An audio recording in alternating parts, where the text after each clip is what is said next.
అందరికీ నమస్కారం. నేను మీ గంటి ఉష. నా మిత్రులకి, శ్రేయోభిలాషులకి, సబ్స్క్రైబర్స్కి అందరికీ కూడా కృతజ్ఞతలు, శుభాభినందనలు. ఈ రోజు నుంచి కార్తీక మాసం వచ్చేసింది. అందరూ పొద్దున్నే కార్తీక స్నానాలు, తర్వాత శివాభిషేకాలు, సాయంత్రం ఆకాశ దీపాలు, ఇవన్నీ చేసుకుంటున్నాం. కార్తీక పురాణం చదువుతున్నారు, చదివిన వాళ్ళు చదువుతున్నారు, లేదా విన్న వాళ్ళు వింటున్నారు. ఏదైతేనే కార్తీక మాసం హడావిడిగా ఉన్నాం అందరం. బాగానే ఉంది.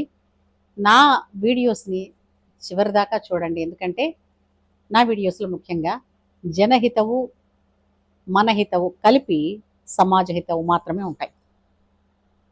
సరే, ఈ రోజున చాలా ముఖ్యమైన పాయింట్ ఒకటి మాట్లాడుకోవాలండి. ఏమిటి అంటే, ఈరోజు జరిగింది చూసారా, తుని గురుకుల పాఠశాల మైనర్ విద్యార్థినిపై జరిగినటువంటి ఒక అత్యాచార యత్నం. నిజంగా ఇది చాలా ఖండించదగ్గ విషయం, గట్టిగా. ఎందుకు అంటే, ఇక్కడ మనం పద్యం చెప్పుకోవాలండి. వేరు పురుగు చేరి వృక్షంబు చెరచును, చీడ పురుగు చేరి చెట్టు చెరచు, కుచ్చితుండు చేరి గుణమంతు చెరచురా, విశ్వదాభిరామ వినురవేమ. మనం అతి కష్టం మీద మన రాష్ట్రాన్ని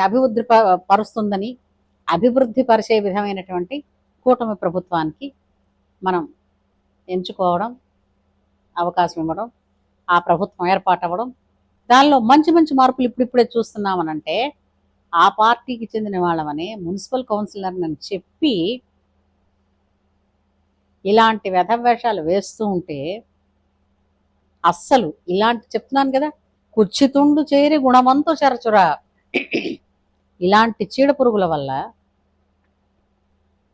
కూటమి ప్రభుత్వానికి, ఇప్పుడు నడుస్తున్నటువంటి ప్రభుత్వానికి చేటు, అపకీర్తి ఖచ్చితంగా వస్తుంది. కాబట్టి ఇలాంటి వాళ్ళని ఎంత వేగం ఖండించడం అంటే వీళ్ళని దూరం చేస్తే అంత మంచిది. ఎందుకంటే ఇది సహించరాని నేరం. ఒకటి, ఆ చేసిన అతను, నేను మున్సిపల్ కౌన్సిలర్, నన్ను ఖచ్చితంగా చెప్పుకుంటూ గట్టిగా, అంటే తనకి ఎవరు సపోర్ట్ వస్తారని అనుకున్నాడో ఏమో కానీ, చేసిన పనే వెధవ పని, దరిద్ర పని. ఆ మైనర్ బాలికకి తాత వయసు ఉంటుంది ఆయనకి. ఎంత సిగ్గుమాలిన పని, ఎంత నీచమైన పని కదా. ఇట్లాంటి విషయాల్లో 0% టాలరెన్స్ అండి. అస్సలు సహించాల్సిన పని లేదు. వెంటనే ఎలుగెత్తి ఇది అన్యాయం అని చెప్పాలి. మన ప్రభుత్వం కూడా వాళ్ళ మీద వెంటనే నిర్ణయం తీసుకోవాలి. అతను వార్నింగ్ కూడా ఇచ్చారు, ఇప్పుడే న్యూస్లో కూడా తెలుస్తుంది. అయితే ఈ గురుకుల పాఠశాల, తుని గురుకుల పాఠశాల ఏదైతే ఉందో, వాళ్ళు అక్కడ ఏంటి, ఈ పాప తాలూకు బంధువర్గం ఆ గుడి దగ్గర, ఆ గురుకుల పాఠశాల ముందు కూర్చుని కూడా వాళ్ళు ధర్నా చేస్తూ న్యాయం కావాలని నడుస్తున్నారు. ఎందుకనంటే ఆ పాఠశాల తాలూకు సిబ్బంది నిర్లక్ష్య వైఖరి గురించి. ఇప్పుడు మనం చాలా ముఖ్యమైన విషయాలు ఇక్కడ మనం గుర్తుపెట్టుకోండి. ఇప్పుడు ఒక స్కూల్లో పిల్లని జాయిన్ చేసామనుకోండి, స్కూల్ టైమింగ్స్ లోపల ఆ పిల్ల ఎవరైతే పిల్లడో వాళ్ళ తాలూకు రక్షణ కావచ్చు, వాళ్ళ తాలూకు కేరింగ్ కావచ్చు, ఏది కావచ్చు, ఆ బాధ్యత మొత్తం స్కూల్ యాజమాన్యంది. ఇప్పుడు తల్లిదండ్రులు పిల్లల్ని నమ్మి, అంటే మీ స్కూల్ని నమ్మి పిల్లల్ని అప్పచెప్పినప్పుడు, తల్లిదండ్రులు కాకుండా ఇంకెవరు వచ్చినా సరే పిల్లని ఎలా పంపిస్తారు, ఎందుకు పంపించారు? ఈ మున్సిపల్ కౌన్సిలర్ అని చెప్తున్న ఈ వ్యక్తికి మీద ఎలా అయితే ఇతను శిక్షార్హుడో, అతని చేతికి పిల్లనిచ్చి పంపించిన ఈ యాజమాన్యం కూడా శిక్షార్హమే. వాళ్ళు కూడా శిక్షార్హులే కాదంటారా? అలా ఎలా పంపిస్తారండి? ఇంకా ఇప్పుడిప్పుడే లేటెస్ట్గా వస్తున్నాయి, ఇంకా న్యూస్లో అప్డేట్స్ వస్తున్నాయి. ఇప్పటికి ఇది 5వ సారి పంపించడం ఎంత తప్పమ్మా, ఎంత తప్పు, ఎంత హేయమైన పని, ఎంత నీచమైన పని. ఆ పిల్ల మనసు మీద, ఎదిగే ఆమె ఆలోచనల మీద ఇలాంటి సంఘటనలు ఏ విధమైనటువంటి ప్రభావాన్ని చూపిస్తాయి తెలియట్లేదా?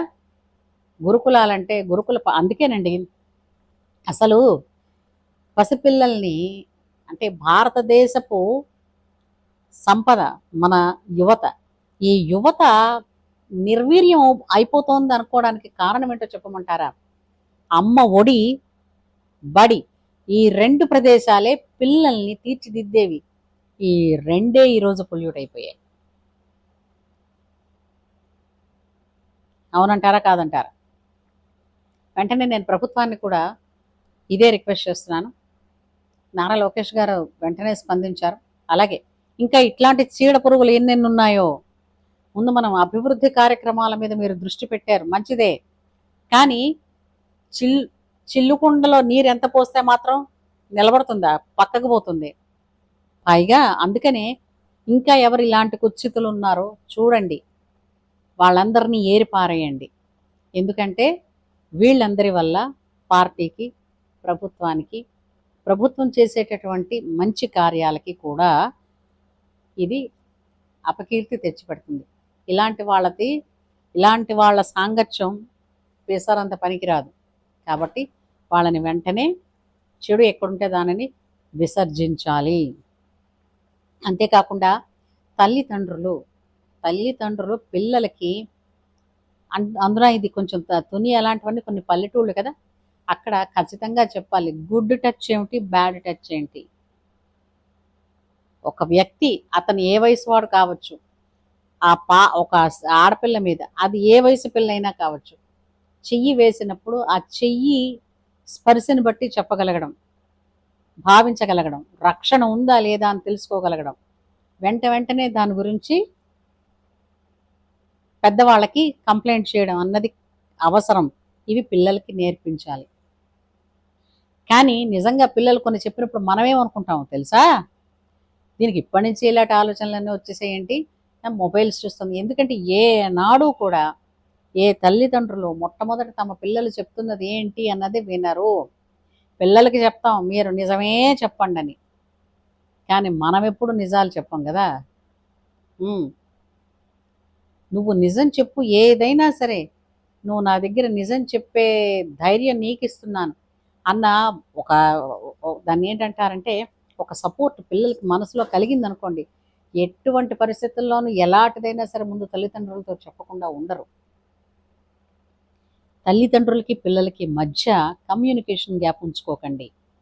అట్లాగే స్కూల్ యజమాన్యాన్ని ఏది అడగాలనుకుంటున్నారు, ఏది తెలుసుకోవాలనుకుంటున్నారు, నిర్మోహమాటంగా అడగండి. వాళ్ళు చెప్పింది మీకు అర్థం కాకపోతే మళ్ళీ అడగండి. ఎందుకంటే అక్కడ ఉన్నది ఒక వస్తువు కాదండి,